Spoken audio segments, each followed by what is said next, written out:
Ah, bon, ben merci Seigneur, merci pour sa parole. On va lire sa parole ce matin. On va certainement retenir de la parole de Dieu plusieurs choses qu'on est appelé à mettre en pratique dans notre vie. Puis aujourd'hui, j'aimerais vous parler de quelque chose qui, souvent, qu'on attribue seulement comme aux Juifs. On dirait que ça fait partie de la vie des Juifs, la religion juive, mais j'aimerais qu'on parle du sabbat. Oui, le sabbat de l'Éternel. Le repos de Dieu. Hein, c'est intéressant parce que l'expression, on l'entend toujours plus pour nous. Hein, c'est comme un temps de repos pour nous, mais c'est le sabbat de Dieu. On va voir pourquoi cette expression, d'où elle vient, cette expression. Mais aussi, je me pose souvent la question, y a-t-il des gens ici qui ont besoin de repos? Hein? Il me semble que... Je vois des mains se lever au plus vite. Y a-t-il du monde qui ont besoin de repos, là? Pas plus que ça. Non, non, à main levée, là. Soyez francs et honnêtes, là. Moi, je la lève, là, en tout cas, ça, c'est sûr. OK. Bon, bien, tous ceux qui n'ont pas levé la main, vous n'avez pas besoin de repos. Cette semaine, on a une corvée à l'Église. Alors là, je vous ai pris à vos mots. Vous n'avez pas levé la main. J'ai pris ça en note, là. Je vais vous appeler chacun personnellement cette semaine. Ceux qui ont besoin de repos, je pense que Dieu est en train de vous écouter. Vous n'aurez rien à faire cette semaine. Je blague. Le repos. Il me semble que c'est compliqué. Je vais en voir qui font ça. Hein, on est dans un monde occupé, non? Et c'est drôle qu'on est occupé. On est bombardé de toutes sortes de choses. Et le repos. Alors, j'ai intitulé ce message Besoin de repos. Est-ce que vous l'aimez, mon amphibien? Euh, Vous savez, tout le monde a besoin de repos. Pas juste la nature, la terre a besoin de repos. Et même la parole de Dieu a prévu un sabbat pour la terre. A prévu un sabbat même pour les animaux, parce que dans les prescriptions pour le sabbat qui sont données au peuple juif, là, qu'on trouve dans Exode pour commencer, mais par la suite répété dans le Deutéronome, mais ailleurs. Alors, il y a même un temps où est-ce que les animaux ne doivent pas être sollicités pour leur permettre d'avoir un temps de repos. Certainement pas de les manger, mais lui, il a de l'air vraiment bien. J'aimais cette petite photo, puis c'est pour ça que je l'ai mis là, parce que euh, c'est pas juste les humains qui ont besoin. Parlez-en à mon amphibien qui a peut-être des idées suicidaires. Il est au beau milieu du lac Lachigan. Achigan, c'est le principal poisson qui mange le plus de grenouilles, OK? Il est dans les herbes hautes, sur une nénuphar en plein milieu, ou sur le bord pas tellement loin du lac. Alors, quelle insouciance! Franchement, comment il peut se permettre ça en plein jour? Ben moi, quand j'ai vu la photo, j'ai dit, mon Jésus, c'est vraiment comme ça qu'on doit être. Parce que ce qui nous empêche d'entrer dans le repos, savez-vous c'est quoi? C'est tous les dangers là, qui sont autour de nous. Et lui, là, il est entouré de dangers et de menaces. Là. Sa vie est menacée, le sérieux, là.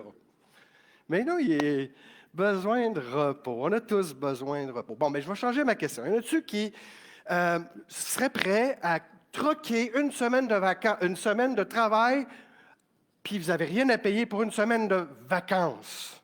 Levez la main à main levée, ceux qui accepteraient un troc comme ça. Là, je dis, je vais tout pourvoir à vos besoins. Là. Le voyage, vous ne manquerez pas de revenus, je vais tout faire, OK? Pas plus que 34. Mon Dieu, je pensais qu'il y aurait eu plus que 34 personnes. Alors, on a tous besoin de temps de repos, on a tous besoin de vacances, parce que ce besoin-là est un besoin fondamental. Il est absolument essentiel. Alors, Dieu est bon. On a besoin de vacances aussi. Ça, c'est une image qui représente davantage, c'est pas nécessairement mon type de vacances. Ça, là, c'est l'image parfaite de mon épouse, la femme de ma vie depuis 36 ans, mais plus que ça, 38 ans avec nos 2 années avant. Donc, elle, un plan d'eau, un livre, et puis rien d'autre. Un mari absent, c'est pas grave, elle a un livre, elle a un plan d'eau. Non, c'est une blague. Mais je peux vous dire une chose, ça représente bien mon épouse. Moi, mes vacances, on dirait que quand je finis mes vacances, il faudrait que j'aille d'autres vacances pour me reposer de mes vacances. Moi, mes vacances ressemblent plutôt à ça. Je me dis, comment je vais faire pour réussir à aller en Gaspésie, Toronto, l'Éthiopie? Je veux tout faire en vacances. J'aime ça.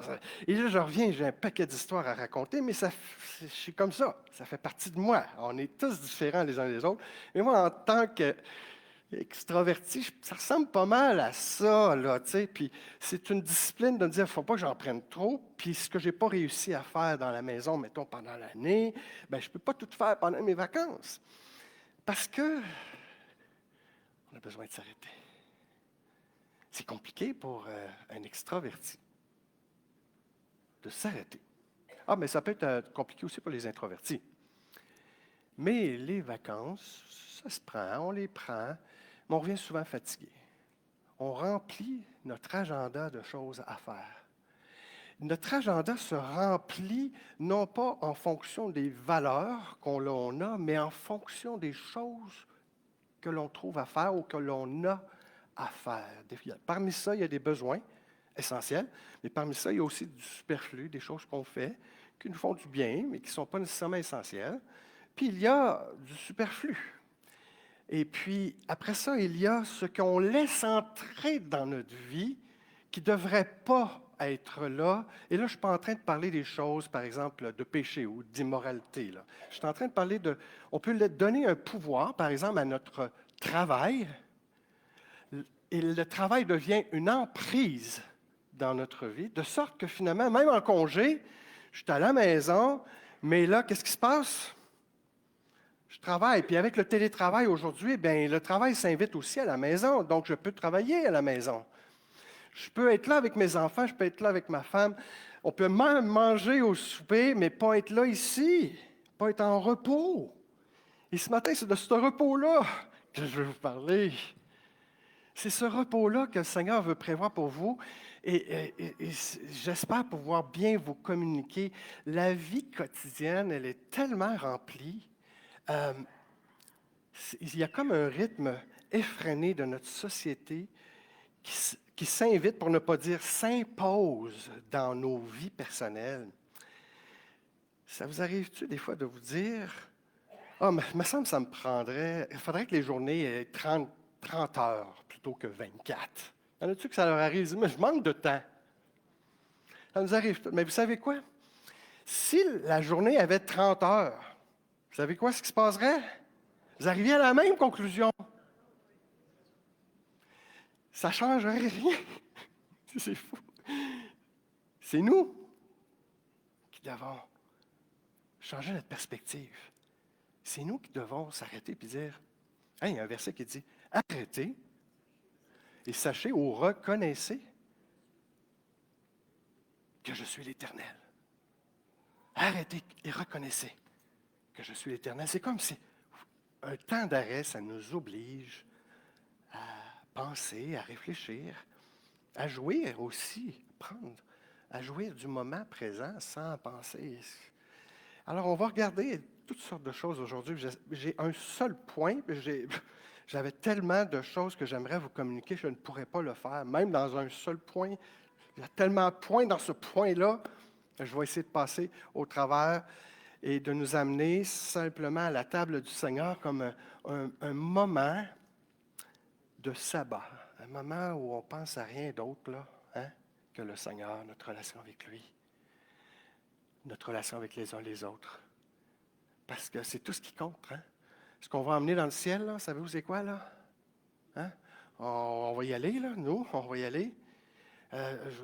Ma relation avec le Seigneur, elle est permanente, elle est éternelle. Alors oui, elle va continuer au ciel. Ma relation avec mes frères et mes sœurs. Alors on va amener ça dans le ciel. Alors, on amène ça, là. Mais il y a des choses qu'on n'amènera pas, là. La plupart des choses que parfois on met beaucoup d'importance, qui prennent aussi de notre temps, on ne les apportera pas de l'autre côté.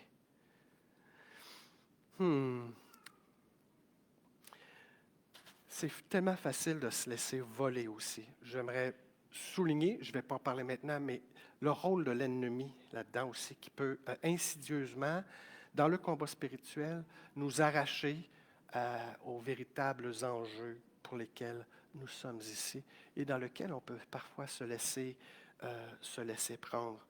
Alors le repos, c'est fondamental, c'est pas juste pour le corps, c'est aussi pour l'esprit.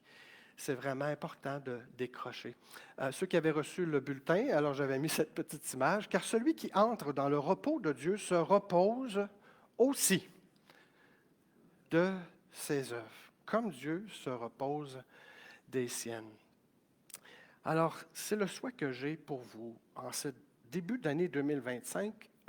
C'est un autre choix, je vous en ai donné quelques-uns dans les 2 premiers messages, mais je ne pouvais pas passer à côté de celui-là. On est dans un monde pas mal occupé et tellement... on dirait qu'il y a des changements majeurs qui se font partout, mais on dirait que c'est que chaque jour. C'est qu'il y a, il y a beaucoup de sollicitations, d'excitation. On peut perdre la tranquillité d'esprit. Puis je me disais, ça, ce message-là, là, il est actuel pour toi.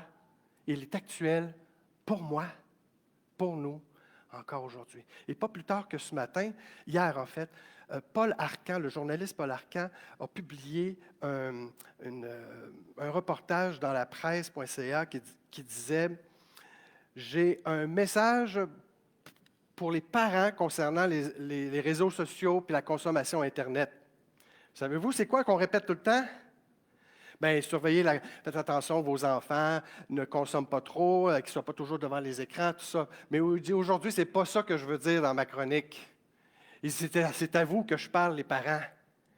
Lâchez votre cellulaire. Je vous le dis de façon plus directe, là, mais lâchez votre cellulaire vous-même. Puis là, il raconte l'histoire d'une famille qui voit au restaurant, puis là, 2 enfants avec 2 parents, et les enfants ont une tablette, puis ils s'amusent, ils sont bien tranquilles. Les parents sont bien contents, ils peuvent parler, mais non, ils ne parlent pas parce que chacun a aussi leur cellulaire dans leurs mains.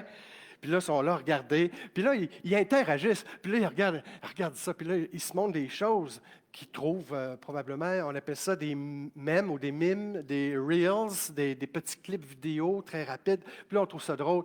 Mais là, finalement, tout ce temps-là, là, c'est du temps où je ne regarde pas ma femme dans les yeux, là. Quel gaspillage de temps si je pouvais le regarder à 24 heures sur 24, 365 jours par année. Ça serait un temps bien investi. Mais quel dommage! Ça prend de la place. Est-ce qu'on aurait... Là, je vous donne des applications avant même d'avoir donné mon message. C'est pas grave, je vous le donne pareil. Pourquoi ne pas s'imposer un repas par jour où là, vous dites, au cellulaire, là, je ne l'ai pas pourtant, c'est une bonne affaire, je ne l'ai pas sur moi.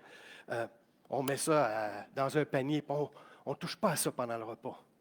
Une journée par semaine, on consacre notre journée au Seigneur, puis on ne touche pas notre cellulaire, on ne va pas sur les réseaux sociaux. On reste concentré pour pouvoir se reposer, puis pas être distrait par toutes sortes de choses. Bon, là, j'ai commencé par la fin, je n'aurais pas dû commencer comme ça. Donc, je vous invite à simplement, vous levez avec moi, on va lire le passage de l'Écriture. J'aime qu'on se lève quand on lit la parole de Dieu. Libre à vous si vous voulez le lire avec moi à haute voix. Vous n'êtes pas obligés, sinon je vais simplement le lire et après ça, on va prier. Craignons donc, tandis que la promesse d'entrer dans son repos subsiste encore, qu'aucun de vous ne paraisse être venu trop tard, car cette bonne nouvelle nous a été annoncée aussi bien qu'à eux. Annoncer ne leur servit de rien parce qu'ils ne trouva pas la foi chez ceux qui l'entendirent. Pour nous qui avons cru, nous entrons dans le repos, selon qu'il dit, « Je jurai dans ma colère, ils n'entreront pas dans mon repos. » Il dit cela, quoique ses œuvres eussent été achevées depuis la création du monde. Car il a parlé quelque part ainsi du 7e jour, et Dieu se reposa de toutes ses œuvres le 7e jour. Et ici encore, ils n'entreront pas dans mon repos.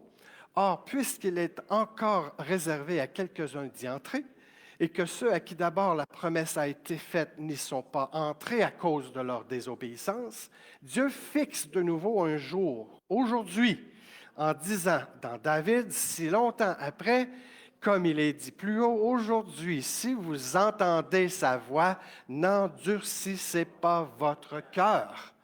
Car si Josué leur eût donné le repos, il ne parlerait pas après cela d'un autre jour. Il y a donc un repos de sabbat réservé au peuple de Dieu, car celui qui entre dans le repos de Dieu se repose de ses œuvres, comme Dieu s'est reposé des siennes. Efforçons-nous donc d'entrer dans ce repos, afin que personne ne tombe en donnant le même exemple de désobéissance. car la parole de Dieu, elle est vivante, efficace, plus tranchante qu'une épée, deux tranchants, pénétrante jusqu'à partager l'âme et l'esprit, jointures et moelles. Elle juge les sentiments et les pensées du cœur. Nulle créature n'est cachée devant lui, mais tout est à nu et découvert aux yeux de celui à qui nous devons rendre compte. Ainsi, puisque nous avons un souverain sacrificateur qui a traversé les cieux, Jésus, le Fils de Dieu, demeurons fermes dans la foi que nous professons. Et on termine, car nous n'avons pas un souverain sacrificateur qui ne puisse compatir à nos faiblesses. Au contraire, il a été tenté comme nous en toutes choses, sans commettre de péché. Approchons-nous donc avec assurance du trône de la grâce afin d'obtenir miséricorde et de trouver grâce pour être secourus dans nos besoins. Amen. Que le Seigneur bénisse sa parole. Seigneur, je te demande d'ouvrir nos cœurs, nos pensées, pénétrer, Seigneur, par ta parole aujourd'hui, pénétrer de plus loin que nos raisonnements, Seigneur. Qu'on soit ouvert à ce que tu veux nous dire et qu'on retienne ce qui est bon, Seigneur, selon ce que ton esprit montre à chacun, Seigneur, dans le beau nom de Jésus.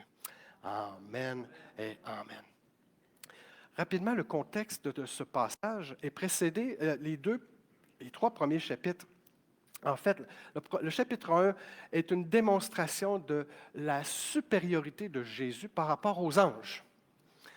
Alors, c'est Paul, si on prend pour acquis que c'est lui l'auteur de l'Épître aux Hébreux, alors prend ce moment pour placer au devant de tout autre argument la supériorité de Christ face aux autres entités spirituelles, puis il prend l'exemple des anges. Après ça, au chapitre 2, c'est la prééminence du message de Christ par rapport à celui des anges encore. Donc, le message de Christ n'est pas comparable à aucun autre message porté ni par les anges ou peu importe. Christ est le centre même du message. Alors, il a la prééminence de ce message. Et dans la troisième partie, Paul, le troisième grand argument qu'il apporte, c'est que Jésus est supérieur à la loi de Moïse, en le comparant à Moïse et à la loi de Moïse. Donc, il est en train de nous dire que en Christ, Christ nous a introduits dans son royaume en quelque chose de plus grand que la loi étant que l'ombre des choses à venir. Ce n'était que pour nous démontrer ce qui s'en venait. Et donc, le sabbat dans l'Ancien Testament qui est donné à Exode et puis dans Deutéronome, qui est répété dans le Deutéronome, chapitre 5, par exemple, on voit l'importance qu'accorde Dieu au sabbat, par exemple. On va prendre aujourd'hui l'exemple du sabbat dans la loi de Moïse. Et donc, pour les Juifs, le sabbat, c'était une fois par semaine. C'était le lundi, le mercredi. C'est ça, c'était le samedi. Mais ça commençait quand? Ça commençait à l'apparition de la première étoile dans le ciel, le vendredi soir, puis ça se terminait le lendemain, à la même période. Et donc, il y avait un ensemble de règles qui devaient suivre pour respecter le sabbat. C'était quelque chose, devait préparer le sabbat parce que la journée où il était en sabbat, il ne pouvait pas commencer à préparer la nourriture. Il fallait que tout soit prêt. Il ne fallait pas qu'il aille ramasser du bois pour aller partir un feu parce qu'il fallait que tout soit prêt. Tout soit prêt. Même les charbons, les petits chardons, on appelle les tout petits, là, qui gardaient dans un pot, ils gardaient ça dans un pot là, pour être certain d'avoir ce qu'il faut pour allumer le lendemain sans avoir à travailler pour allumer le feu. Quand je vous dis les détails, là, il y en a. Et nous, on n'est pas là-dedans. On n'est pas là-dedans. Là, la parole de Dieu dans le Nouveau Testament nous dit que personne ne vous juge à propos de fête, de lune, de sabbat. Donc, on n'est pas dans cet univers-là. Mais dans le chapitre 3, Paul prend la peine de démontrer la supériorité de Christ par rapport à la loi. Et c'est drôlement important, parce qu'il va nous parler du sabbat là, dans le chapitre 4. Et le chapitre 4 commence, notre texte de base ce matin commence par « craignons donc ». Ce « craignons donc » est précédé par d'autres avertissements qu'on a lus d'ailleurs, qui sont répétés dans le chapitre 4 et qui sont contenus dans le chapitre 3. Par exemple, versets 7 et 8 dit « Aujourd'hui, si vous entendez sa voix, n'endurcissez pas votre cœur comme au jour de la révolte. » Ah, au jour de la révolte. Ça fait référence à une histoire de l'Ancien Testament où les Juifs, le peuple de Dieu, libéré de l'esclavage, libéré de l'Égypte, arrive bientôt aux portes de la terre promise, mais n'ont pas voulu écouter les deux espions qui sont allés voir pour dire, oui, il y a des géants, mais on peut prendre le pays. Ils ont écouté quoi? Leur crainte. Ils ont eu peur. Et la peur paralyse. Et donc, Dieu va les punir pour ça. Puis là, il va établir un sabbat pour... Il va en parler, là, que c'est à cause de ça. Je veux que vous vous rappeliez le jour du sabbat. Puis là, Paul, il le rapporte ici dans le chapitre 4. Et le deuxième moment, c'est même Josué, un coup qu'ils sont rentrés en terre promise, 40 ans plus tard, eh bien, ils n'ont toujours pas rentré dans le repos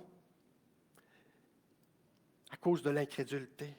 Ils ont eu d'autres passages de désobéissance, ils se sont rebellés. Ils ne sont pas rentrés dans le repos, ils ne l'ont pas voulu. C'est quelque chose qui doit être désiré. Entrer dans le repos de Dieu, même notre passage nous dit « Efforcez-vous d'entrer dans le repos ». Pourquoi efforcez-vous? C'est parce qu'il faut que ce soit intentionnel. Il y a quelque chose qui doit être intentionnel derrière cette idée de prendre un temps avec Dieu. Et la fin du chapitre fait simplement nous rappeler ça. À qui jura-t-il, verset 18, qu'il n'entrerait pas dans son repos, sinon à ceux qui avaient désobéi? Ainsi, nous voyons qu'ils ne purent y entrer à cause de quoi? De leur incrédulité. Alors, la promesse d'entrer dans son repos pour cette époque, pour le peuple juif, était étroitement liée à la terre promise, parce qu'ils sont sortis de l'Égypte, ils ont connu le labeur et l'esclavage pendant 400 ans. C'est des générations qui sont passées à travers le cycle épouvantable de l'esclavage. Là, c'est pas toi qui décides quand tu dors, puis quand tu te lèves, puis quand tu travailles, c'est quelqu'un qui le décide pour toi. Ils sont devenus esclaves. Et c'est l'image de l'esclavage, du péché. On le sait, ça. Spirituellement, Christ est mort à la croix pour nous sauver du péché et nous sauver de l'esclavage du péché. Les Juifs ont été libérés de l'Égypte, ils ont été transportés en terre promise. De la même manière, Christ, par son sacrifice à la croix, nous transporte dans le royaume de Dieu, dans le royaume des cieux. Et donc, on n'est plus dans l'esclavage. Mais se peut-il qu'ils sont partis d'Égypte, mais que l'Égypte n'était pas partie de leur cœur? Se peut-il qu'on soit sauvé par Jésus, qu'on ait goûté vraiment, là, des enfants de Dieu, nés de nouveau, mais qui ont encore des cycles et des habitudes et des raisonnements qui appartiennent à l'Égypte spirituelle et qui nous empêchent d'entrer réellement dans le repos de Dieu. Ah, moi, je vous souhaite tellement ce repos cette année, que vous puissiez saisir spirituellement ce que le Seigneur veut faire dans votre vie, dans la vie de votre famille. Alors pour nous, la terre promise était le repos qu'ils attendaient, les Juifs. Pour nous, la terre promise finale, le sabbat éternel, c'est celui où, quand le Seigneur va revenir nous chercher, on va aller dans le ciel et là, nous allons entrer dans le sabbat éternel. Un sabbat qui ne finit pas, là. Hein, où il n'y aura plus ni grincement de dents, ni inquiétude, ni stress, ni maladie, ni incertitude, ni doute, ni tristesse. Tout ça, c'est fini, là. Il y a une véritable paix intérieure complète. Et notre corps va même être glorifié. Alors, tout ça, c'est ce qui s'en vient. Mais en ce jour merveilleux, nous connaîtrons la plénitude, la vraie plénitude du repos complet de Dieu. Mais en attendant ce jour merveilleux, le Seigneur a quelque chose pour nous. Craignons donc, tandis que la promesse d'entrer dans son repos, elle subsiste encore. OK. Mais là, ça fait longtemps, là, quand lui a écrit ça, que les Juifs ont pris possession de la terre promise. Là. C'est que ça n'a pas rapport à la terre promise de l'Ancien Testament. Ça a nécessairement rapport à quoi? À ce qui s'en vient. Puis là, vous allez voir que dans le texte, il y a des choses vraiment intéressantes au niveau de la racine des mots. On va regarder ça dans quelques instants. Mais en attendant ce jour merveilleux où le Seigneur va revenir nous chercher, on est ici sur la terre. Et ça demande un effort intentionnel. Efforcez-vous d'entrer dans le repos. Hein? On va voir quel genre de repos, de quoi il s'agit. Mais ça demande cet effort intentionnel. On n'a pas le choix. Un jour, notre corps sera délivré du vieillissement, de la maladie. Les luttes cesseront dans nos pensées. Les angoisses, les stress, on n'aura plus ça. En attendant ce jour, Dieu nous a déjà préparé en fait un sabbat pour nous maintenant, dans lequel on peut entrer. Paul déclare au verset 9 et 10, « Il y a donc un repos. » Et là, il va utiliser le terme katapausis. Vous pouvez reconnaître pausis, ça vous fait penser à quel autre terme? Pause. Une pause, c'est quoi? C'est-tu l'arrêt complet définitif? Non, c'est une pause. Ça veut dire, ça sous-entend qu'il va y avoir une reprise d'activité après. D'accord? Bon, alors, il y a donc un repos, katapausis, du sabbat, et là, on le voit, moi je ne le vois pas bien là, sabbatismos, réservé au peuple de Dieu. Car celui qui entre dans le repos de Dieu se repose des œuvres comme Dieu s'est reposé des siennes. Ce qui est intéressant avec ce passage-là, c'est que sabbatismos est la seule fois où ce terme est mentionné dans toute la Bible. Vous pouvez écrire ça dans votre Bible. Partout ailleurs, dans toute la parole de Dieu, c'est toujours le mot sabbaton, qui parle du sabbat comme on le comprend dans l'Ancien Testament et aussi dans le Nouveau Testament. Mais sabbatismos, c'est un autre terme qui est utilisé uniquement par Paul dans cet unique passage du Nouveau Testament. Alors, c'est intéressant de s'y attarder et de comprendre davantage qu'est-ce qu'il signifie ce mot. Vous savez, on associe souvent le terme sabbat à la religion juive, n'est-ce pas? Et ce matin, j'aimerais ça qu'on puisse le voir, non pas comme une loi qui avait été écrite, gravée du doigt de Dieu sur des tables de pierre, mais le voir comme un principe divin qui doit être écrit par le doigt de Dieu, gravé sur les tables de notre cœur, de manière à ce qu'on saisisse puis qu'on se l'approprie comme un principe divin essentiel qui doit être gravé sur les tables de notre cœur pour le renouvellement de nos forces physiques, mentales, émotionnelles et spirituelles. Deux termes utilisés qu'on regarde à l'instant. Katapausis veut dire se reposer, prendre du repos, mais sous forme d'une pause, sous-entendant la reprise de l'activité. Alors que sabbatismos nous parle davantage de l'effet de ce repos-là. L'effet du repos, c'est la bénédiction. Donc, c'est pour ça que les termes qui sont donnés là, dans les différents commentaires, c'est un repos qui est béni, mais qui est caractérisé par l'absence du labeur. Et là, aujourd'hui, nous devons, pour bien comprendre le point que je vais apporter aujourd'hui, il faut comprendre la différence entre le travail et le labeur. Est-ce que vous voyez la différence entre les deux? D'accord. Si ce n'est pas clair, tantôt je vais en reparler, vous allez comprendre. Alors, prendre du repos, prendre une pause. Le second, c'est la bénédiction qui provient de ce repos sabbatique. Alors, c'est comme ça qu'on doit l'appeler. Tantôt, quand je vous ai fait saluer Shabbat Shalom, c'est un peu comme si en québécois, on se disait, puis c'est très francophone, là, bon week-end. C'est un peu anglophone, là, mais disons, bon week-end. Dans le sens, bon temps de repos, mais aussi Shabbat Shalom nous parle de la paix à l'intérieur de ce repos. En fait, c'est la paix dans laquelle que nous sommes investis, c'est la confiance qu'on a en Dieu, c'est la foi qui est introduite là. La paix provient de la foi, la confiance qu'on a avec notre Seigneur, qui est là, qui veille. OK? Puis qui pourvoit à tout, là.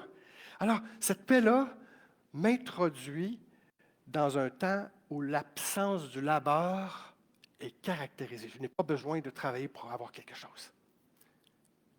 Il y a tout pourvu. Il y a un temps qui est caractérisé par la paix. Ce n'est pas l'absence complète d'activité ou même de travail. Pensez aux disciples de Christ qui avaient ramassé des épis en s'en allant. C'était un jour de sabbat. Puis les pharisiens, qui eux autres étaient axés sur la loi, la compréhension ancienne du sabbat, ont dit « Hey, c'est interdit de travailler. On n'est pas supposé de ramasser des épis pour se faire à manger le jour du sabbat. » Qu'est-ce que Christ répond à ça? Si on le mettait en langage courant, on pourrait dire, mais ils n'ont eu aucun labeur. En se promenant, ils ont attrapé des épis. Comment on dit ça? En tout cas, ils ont enlevé les feuilles, puis ils ont mangé. Le sabbat, et Jésus va dire que le sabbat n'a pas été, que l'homme n'a pas été fait pour le sabbat, mais le sabbat a été fait pour l'homme. Donc, on n'est pas esclave du sabbat. Et là, la pensée des pharisiens, c'est tout le contraire. C'est comme un asservissement. Et donc, cette idée de repos où il y a une absence de labeur, c'est vraiment important à comprendre pour saisir vraiment l'œuvre et le principe divin du sabbat. Sinon, on ne comprend pas. Puis là, on se dit, ben non, on va faire comme Gaston, on va faire comme, j'allais dire, quelque chose que je vais dire dans mon message, je ne veux pas le dire. Aïe, aïe, aïe. Mais le sabbat, ici, dans le texte, nous ramène à deux moments précis de l'histoire. Tu te souviendras que tu as été esclave au pays d'Égypte et que l'Éternel, ton Dieu, t'en a fait sortir à main forte et à bras étendus. C'est pourquoi l'Éternel, ton Dieu, t'a ordonné d'observer le jour du repos. N'est-ce pas intéressant, et arrêtons-nous un moment, de souligner le fait que c'est à ce moment-là que Dieu introduit la notion du repos. Mais eux, ils ont connu ce qu'était le vrai labeur. Donc, quand il leur dit, là, rappelle-toi, là, je veux que tu t'en rappelles, là, aujourd'hui, tu es libre. Avant, tu n'étais pas libre. D'autres décidaient quand tu te levais, puis quand tu commençais à travailler, puis quand tu devais faire les choses. Puis s'il y a un jour qui décidait quand tu t'arrêtais. Puis maintenant, tu es libre. Quand même, je te donne un jour de repos, c'est toi qui. Je veux que tu le prennes. Tu as le droit. Mais ils étaient dans cette mentalité qui les empêchait de vraiment entrer dans ce repos-là. Alors ça, c'est le premier moment où le sabbat est présenté ici avec l'absence du labeur. Et d'autres mots, tu n'es plus esclave, tu es libre en tant que personne. Tu peux maintenant t'approprier mon repos parce que ce repos-là dont il leur parle, c'est quelque chose que Dieu avait déjà expérimenté. C'est ce qu'on va voir dans un deuxième temps, c'est le deuxième moment historique et biblique dans lequel on trouve les origines de s'arrêter. D'où vient cette idée de valoriser le repos? Mais j'ai une question pour toi ce matin. C'est la question que je me pose à moi. Parce que moi, vous savez, je suis un homme actif. Hein, pour ne pas dire hyperactif. Mais ça me demande toujours de la discipline, de dire, ah non, je ne fais pas ci, je ne fais pas ça, je ne fais pas ça. Il y a d'autres personnes, ça devrait être, ah ben je devrais faire ci, je devrais faire ça. Mais moi, en mon cas, c'est plus d'en faire moins. Puis c'est rare qu'on se fait dire ça. Hey, fais-en moins, là. Mais c'est le fun à se faire dire, vous savez. C'est important de réaliser vraiment l'importance de s'arrêter. La question que je vais vous poser, c'est est-ce que tu es esclave?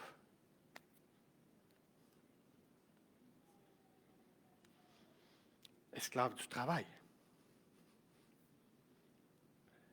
Est-ce que le travail a une emprise sur toi, sur ton agenda, sur l'importance que ça prend à l'intérieur de tout ça?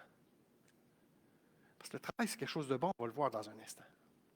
C'est pas mauvais, là. Au contraire, quelque chose d'extraordinaire que Dieu avait déjà pourvu. Mais est-ce que tu es esclave de ça? Est-ce que, je sais que c'est un gros mot, hein, on se dit, hey, je vais se faire poser cette question-là un matin. Je sais que c'est fort comme expression. Spirituellement, en tant qu'enfant de Dieu, nés de nouveau, nous avons été rachetés de l'esclavage, je l'ai dit un peu plus tôt.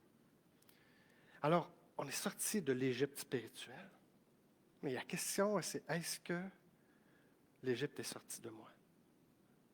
Je suis sorti de l'Égypte, mais l'Égypte était là encore. Suis-je libre? Le sabbat, c'est la cessation du labeur. Le deuxième moment historique, deux moments bibliques et historiques soulignent le caractère sacré du sabbat. À la sortie d'Égypte, pour se rappeler qu'ils avaient été esclaves et qu'ils avaient connu le labeur, bien là, désormais, non, je suis libéré du labeur. Le sabbat, c'est la libération du labeur. Comme conséquence, bien là, je ne suis pas obligé de travailler. Et à la création, c'est le deuxième moment. Car il a parlé à quelque part, c'est ce que dit le texte, du septième jour, et Dieu se reposa de toutes ses œuvres le septième jour. Car celui qui entre dans le repos de Dieu se repose de ses œuvres comme Dieu s'est reposé. Alors, Dieu lui-même se reposa de ses œuvres. Alors, pourquoi, je pose la question, théologiquement, tu me réponds à ça, François, pourquoi un Dieu omnipotent? Il est omnipotent, ça veut dire peut tout, tout puissant. Il peut tout. Il n'y a aucune limite, Dieu. Pourquoi un Dieu omnipotent avait besoin de repos? C'est dur à répondre, hein? Parce que nous, on l'entrevoit ça dans notre langage humain, puis on ne réalise pas tout à fait, même en hébreu, et puis le français, à quoi est-ce que ça fait référence, puis je vais vous le dire. Il est tout-puissant, infatigable, sans limite aucune. Alors pourquoi? Parce que dans la racine du mot hébreu, traduit par sabbat en français, implique la notion de s'arrêter pour contempler, pour admirer. Et ce qui était, et vous le trouvez déjà, l'esprit du sabbat est déjà dans le chapitre 1 de la création, quand vous considérez qu'après chaque jour, mettons la lumière, que la lumière soit et la lumière fut, puis là, à la fin de la journée, il va dire, et ce fut le deuxième jour, je pense, la lumière, peu importe. Alors, il regarda ce qu'il avait fait, et Dieu vit que cela était... C'est intéressant de remarquer qu'il n'a pas tout fait dans la même journée. Il aurait pu tout faire dans la même journée. Il s'est arrêté après un jour, puis il s'est imposé un moment d'arrêt, un moment de contemplation, un moment pour admirer ce qu'il avait fait. Vous ne trouvez pas qu'il y a une belle application pour nous? Un temps d'arrêt pour admirer ce que Dieu fait dans ma vie personnelle, ce que Dieu fait dans ma vie de mon frère, de ma sœur, dans la vie de notre Église. S'arrêter. Wow! C'était intéressant parce que Dieu l'a fait à tous les soirs. C'est comme si à tous les jours, il était déjà en train de vivre le moment comme si c'était prophétiquement pour le septième jour, mais il est en train d'annoncer à l'avance de s'arrêter complètement. Un septième jour, ça termine un cycle dans lequel il allait se reposer de tout ce qu'il avait fait et jouir. Un moment pour contempler la beauté qui était sortie de lui. N'est-ce pas merveilleux? Dieu même porte un jugement de valeur sur sa création en disant « Ah, ceci fut bon » pour contempler, admirer tout ce qu'il avait fait. Alors, je ne sais pas c'est quoi votre compréhension du travail en tant que tel. Je crois qu'il y a même, on peut avoir une théologie du travail, parce que celui qui a inventé le travail, c'est Dieu. Et ça, c'est vraiment intéressant de considérer ce que Dieu fait. Mais j'espère que vous n'avez pas la conception du travail comme celui de ce personnage. Est-ce qu'il y en a qui se rappellent qui est ce personnage?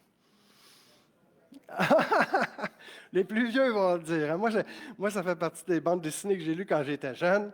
Le journal de Spirou. Alors, oui, effectivement, c'est Gaston Lagaffe.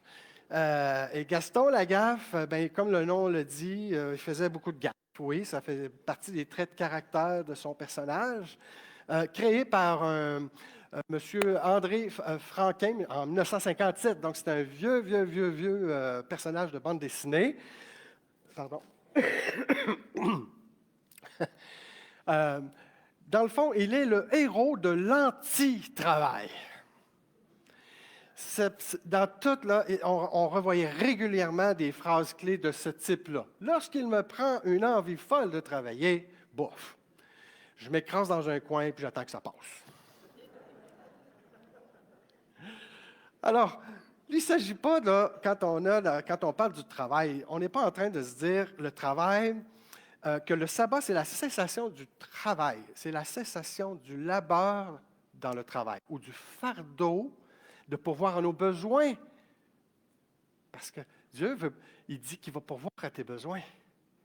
Il ne dit pas, va travailler, puis tu vas avoir tout ce qu'il faut. La parole de Dieu nous dit que celui qui ne travaille pas ne mange pas, hein? Mais ça, c'est un grand principe. La parole ne nous invitera jamais à la paresse. Lui, oui. La parole de Gaston Lagaffe, lui, là, je peux vous garantir qu'il va vous garder dans l'oisivité, là. Mais le concept du sabbat nous amène plutôt à considérer le travail dans sa juste perspective et non pas, et on va regarder ça rapidement avant de terminer, puis que j'invite les personnes à s'avancer en avant pour le repas du Seigneur. Quelle compréhension devrions-nous avoir du travail? Le travail, c'est important. C'est très important. Pour l'homme particulièrement, même dans la parole, on le voit déjà à la création, que le travail fait partie de lui. Hein? C'est comme dans son ADN. C'est quelque chose de vraiment, vraiment important. Puis ce n'est pas quelque chose que je veux diminuer aujourd'hui d'aucune façon. Généralement, nous considérons tous le travail comme le moyen pourvu par Dieu pour pourvoir à nos besoins. N'est-ce pas? En général.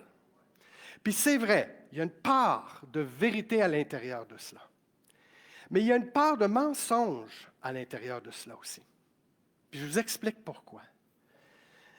On a fait la différence, j'en ai beaucoup parlé, là. La différence entre le travail et le labeur, le fardeau, ce qu'on porte sur nos épaules. Et Dieu veut nous délivrer de ça. Puis on va comprendre pourquoi que c'est là. Qui a institué le travail et à quel moment?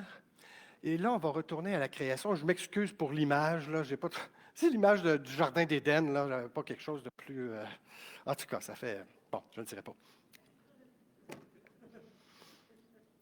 Le travail a été institué par Dieu avant la chute. Hein? Dieu créa le ciel et la terre, puis là, c'est trop petit. Dieu acheva au 7e jour son œuvre qu'il avait faite, et il se reposa au 7e jour de son œuvre qu'il avait faite. Et Dieu bénit le 7e jour et le sanctifia, parce qu'en ce jour, il se reposa de toute son œuvre qu'il avait faite, qu'il avait créée en la faisant. Chapitre 2, versets 2 et 3. Et là, il va mettre... Alors, l'Éternel Dieu prit l'homme et le plaça dans le Jardin d'Éden. Pourquoi? Le cultiver et le garder. Alors, est-ce qu'on peut considérer que ça, c'est un travail, ça, cultiver un jardin? Alors, l'institution du travail, Dieu a trouvé quelque chose à faire pour l'homme. C'est important d'avoir des mains occupées. La parole de Dieu dit ailleurs, fais tout ce que ta main trouve à faire. C'est important de ne pas être oisif, d'être même zélé pour les œuvres bonnes, par exemple. Le Nouveau Testament est rempli d'exhortations de ça. Mais là, aujourd'hui, l'idée, c'est de mettre le travail dans sa juste perspective, dans une perspective divine, créationnelle, nous amène à considérer que le travail, ce n'était pas pour pourvoir à ses besoins. Parce que les versets qui précèdent ça, là, le Genèse chapitre 2, je ne les ai pas écrits au tableau, mais ça dit, tu pourras manger de tous les arbres du jardin. Hein? Tu vas pouvoir te nourrir de tous les fruits, de tout ce qu'il y a là, de tout ce que le jardin offre, mais sauf de l'arbre de la connaissance du bien et du mal. Puis là, on connaît l'histoire. Donc, il n'avait pas travaillé là, pour ça encore, là, mais il était appelé à prendre soin du jardin, à le cultiver, puis ce n'était pas pour pourvoir à ses besoins. Dieu avait déjà pourvu aux besoins. Alors maintenant, vient la chute. À cause du péché, le travail fut rendu pénible parce qu'il y a eu une malédiction qui a été prononcée pour Satan qui avait induit Ève en erreur, pour Ève qui avait entraîné son mari dans cette erreur-là, et pour Adam qui, lui, s'est laissé faire. Il était à côté d'elle, puis il attendait. Le silence d'Adam parle beaucoup dans cette histoire. Alors, il va y avoir une conséquence, là. Et c'est exactement, le travail lui-même est un don de Dieu, mais c'est la malédiction qui a rendu le travail ardu. Lorsque vous lisez ceci, dis à l'homme, puisque tu as écouté la voix de ta femme et que tu as mangé de l'arbre au sujet duquel je t'avais donné cet ordre, tu n'en mangeras point. Le sol sera maudit à cause de toi. Alors, il y a une malédiction qui est donnée au sol. D'où vient Adam? Il vient du sol. C'est intéressant. Alors, puis Ève, elle vient où? Elle vient d'où? Elle vient d'Adam.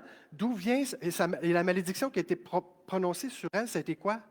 Tu vas connaître les douleurs de l'enfantement et ton mari, tes désirs se porteront vers ton mari et lui dominera sur toi. Et elle est issue de qui? De où? De lui.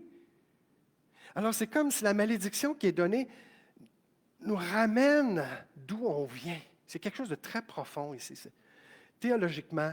Et donc ici, j'aimerais juste souligner le fait que le labeur a commencé là. C'est là que ça a commencé. C'est à force de peine que tu en tireras ta nourriture tous les jours de ta vie. Puis c'est ici où notre compréhension de l'œuvre de Christ à la croix va être déterminante dans notre vision du travail, parce que si Christ est mort à la croix et qu'il a pris nos péchés, nos infirmités, qu'il a pris toutes les malédictions, est-ce que celle-là en fait partie? Je vais reposer la question. Le labeur, pas le travail, mais le labeur dans le travail, le fardeau pour pourvoir à tout ce qu'on a besoin. Cette obsession de l'avoir, qu'on manque de rien, l'insécurité, tout ça, là, c'était la malédiction. Et le Seigneur nous dit non, je ne veux pas que tu t'inquiètes de ça. Les oiseaux du ciel ne s'inquiètent pas de ça, ils ne sèment ni ne moissonnent. Il manque quelque chose, les oiseaux? Là, on ne comprend pas.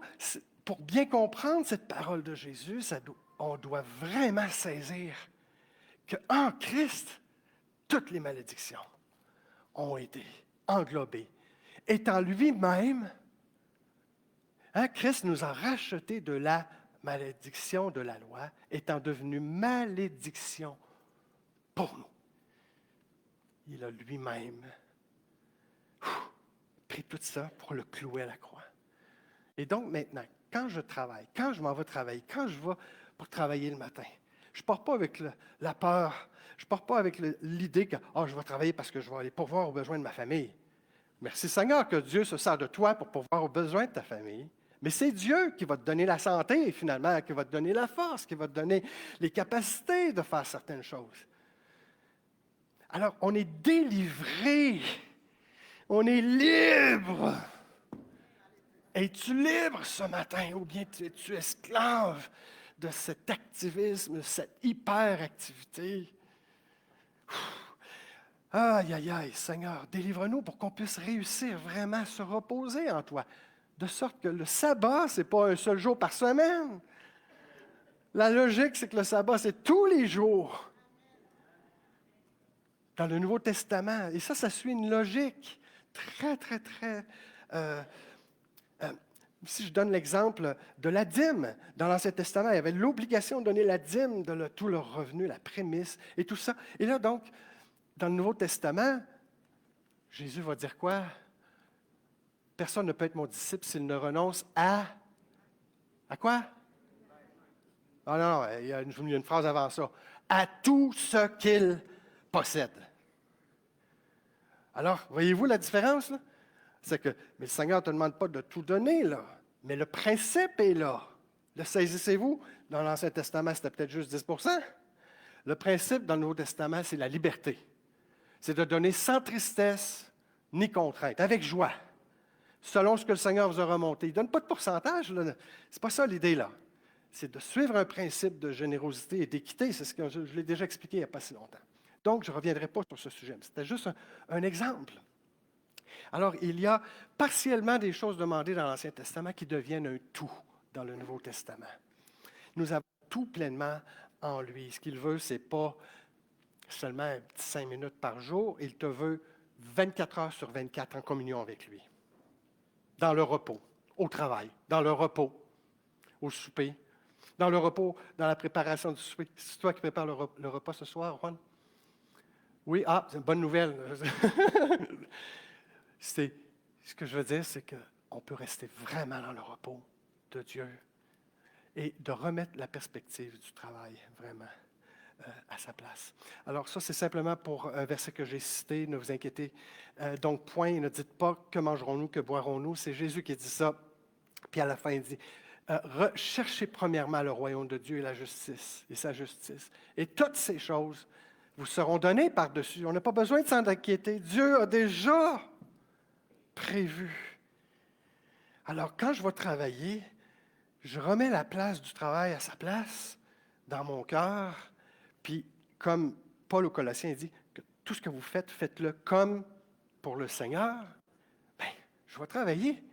Je ne mange pas le pain de paresse. On se lève le matin, on va travailler. Mais je n'ai pas le fardeau. Je ne vis pas dans l'inquiétude de tout ce que j'ai à payer, de tout ce que j'ai. Puis c'est aussi une discipline de dire, on peut-tu se contenter de moins? Vous savez, il y a une expression, ce n'est pas moi qui l'ai inventée, on est des êtres humains, hein? On n'est pas des machines. On est des êtres humains. On n'est pas des fers humains.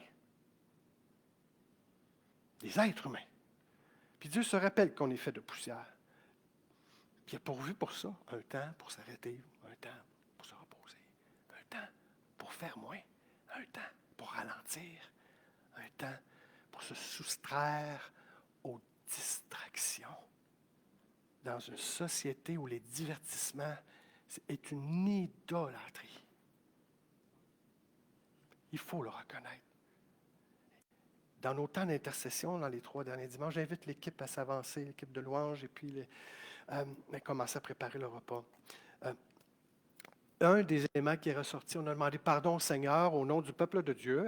C'est l'idée de la confession à ce moment-là était de confesser des péchés qu'on peut retrouver. Ce n'était pas les péchés des personnes qui confessaient, simplement.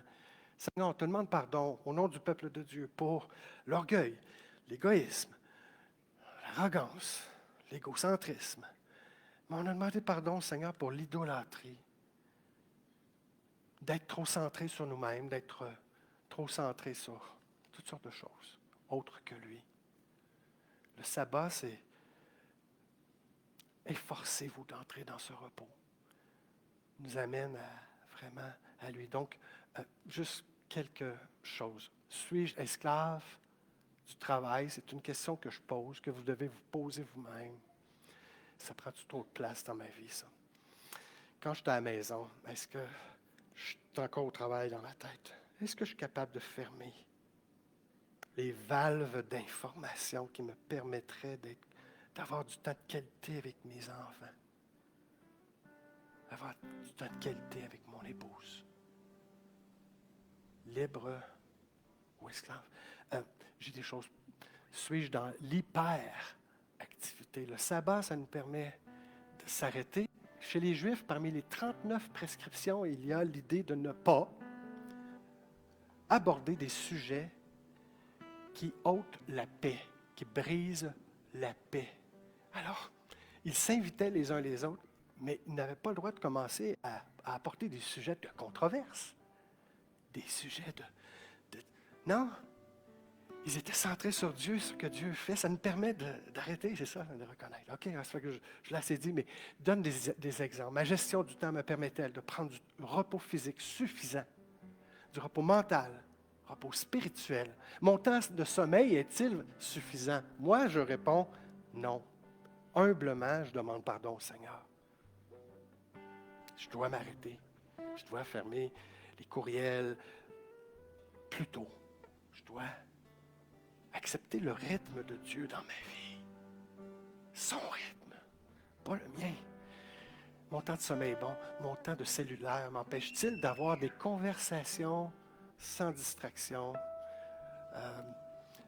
Efforcez-vous, efforçons-nous d'entrer dans le repos afin que personne ne tombe en donnant le même exemple de désobéissance. Et je continuerai ce message dans un autre message. Pendant qu'on distribue les éléments, je vous invite de préparer, de distribuer. On va chanter quel roi de mon cœur. On va faire la distribution, on va prendre le repas du Seigneur lorsque tous auront été servis. Pendant ce temps-là, prenez du temps pour méditer ce que je vous ai apporté. Rappelez-vous que Christ a tout pris les malédictions au complet. Au complet, même celle du labeur. Il te dit, je veux que tu travailles, mais sans avoir le fardeau de pourvoir à tous tes besoins. Moi, je vais m'en occuper. Toi, va travailler, mais reste dans mon repos, le repos de l'Éternel. Merci. Que le roi de mon cœur soit la montagne où je cours, la fontaine où je bois, oh, il est mon chant. Que le roi de mon cœur soit l'ange où je me cache, la rançon pour ma vie, oh, il est mon chant. Tu es bon, bon, oh, tu es bon, Oui, Seigneur. bon, oh, tu es bon, Tu es bon. oh, tu es bon, bon, oh. Que le roi de mon cœur soit le vent dans mes voiles et l'encre de mes vagues, oh, il est mon chant. Que le roi de mon cœur soit le feu dans mes veines et l'écho de mes jours, oh, il est mon chant. Tu es bon, bon, oh, tu es bon, bon, oh, tu es bon, bon, oh, tu es bon, bon, oh. Merci, Seigneur. Le Seigneur a prévu un temps aussi pour s'arrêter. Intéressant, qui ressemble aussi au sabbat d'une certaine façon. En disant, à chaque repas que vous prenez, rappelez-vous de moi. Un temps pour s'arrêter, pour manger. Parmi les besoins fondamentaux de l'homme, là, ce serait quoi? Dormir, manger, boire, respirer. Alors, se reposer, c'est essentiel. Manger, ben, le Seigneur nous invite dans le sabbat à s'alimenter de lui. Il est notre souverain sacrificateur. Dans ce passage que nous avons lu à la fin du chapitre, ça dit de s'approcher de lui avec assurance du trône de la grâce. Le Seigneur nous appelle à s'approcher de lui dans ce temps-ci. Et Paul aux Corinthiens va leur faire le reproche que quand ils se rassemblaient, il y avait des divisions, il y avait des partis pris, des petites révoltes. Ils n'étaient pas unis. Alors il leur reproche ça. Il leur demande à chacun de s'examiner soi-même. Et parce que le repas du Seigneur aussi, c'est quelque chose qui appartient seulement aux enfants de Dieu. Alors si tu n'es pas certain d'être un enfant de Dieu, tu dis, j'ai pas l'assurance d'être sauvé. Mais le Seigneur peut te donner cette assurance ce matin.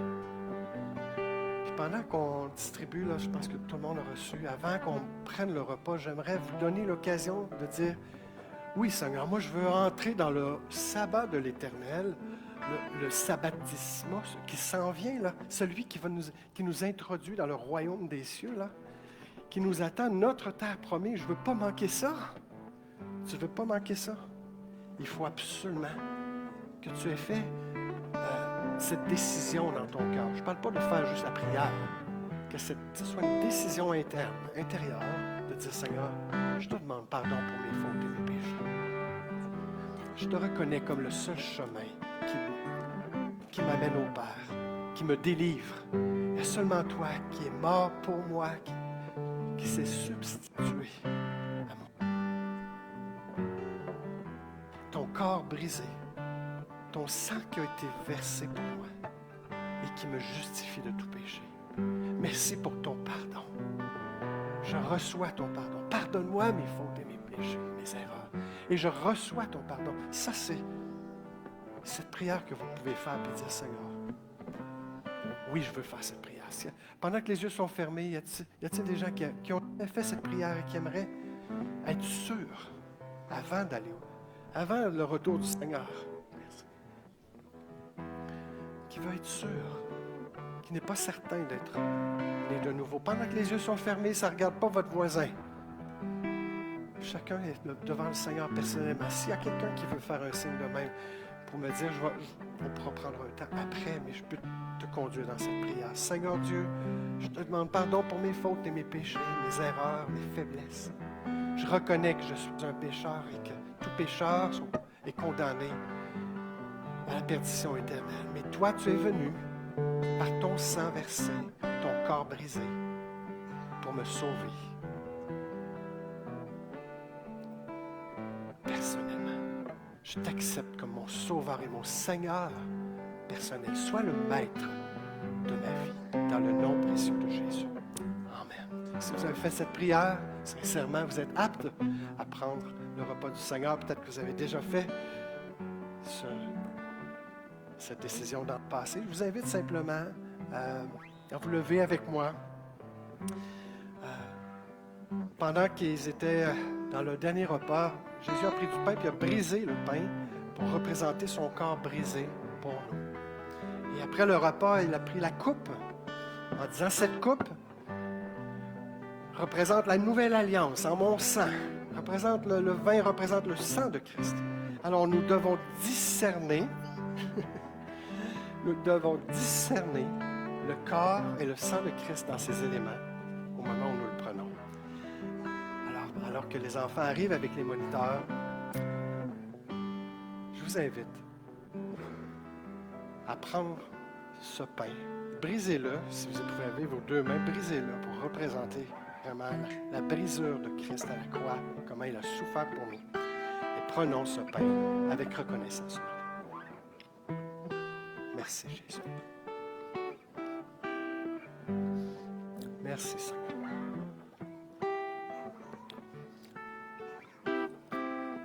Dominique, mon frère, est-ce que tu peux prier pour remercier le Seigneur pour le corps de Christ? Merci.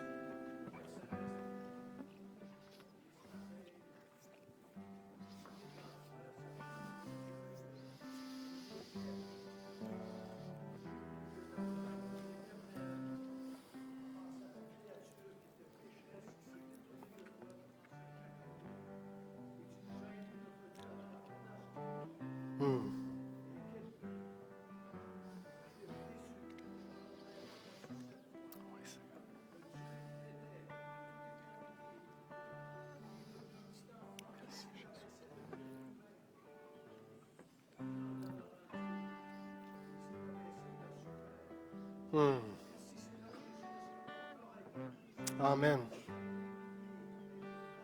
Yes. Seigneur Jésus.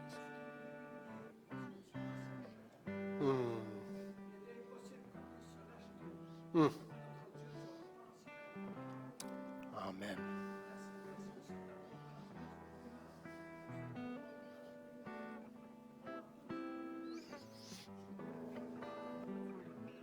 Amen.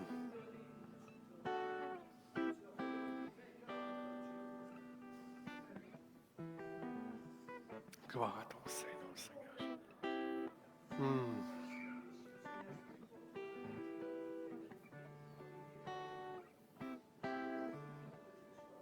Amen. Merci Jésus.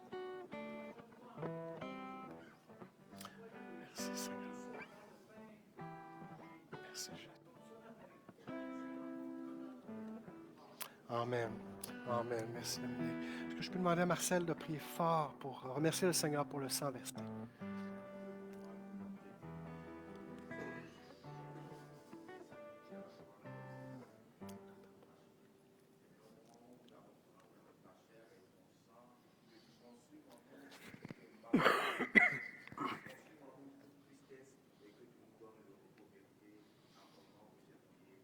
Amen.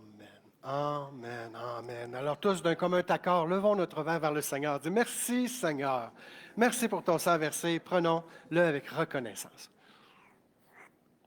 Amen. Amen et Amen.